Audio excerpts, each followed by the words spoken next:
How to remove page numbers in Adobe Acrobat. Let's go. I am using the free web version and removing page numbers need the pro version. So I will walk you through the steps, but I won't be able to show screen instructions.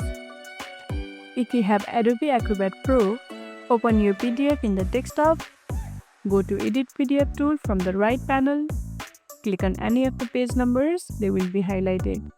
Press delete on your keyboard or right click and then choose delete. Do this for each page.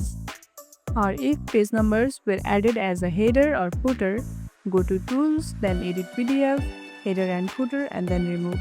Save your file when done. If you are using the free web version, you cannot remove the existing page numbers unless they were added through comment tools, which is rare for page numbers. As a workaround, you can crop the bottom of the page using a third-party tool or add a white rectangle over the numbers using comments and then drawing tool. And that's how you handle page numbers in Adobe Acrobat. If this tutorial helped, don't forget to like this video, subscribe and tap the bell icon so you never miss an update. See you in the next one.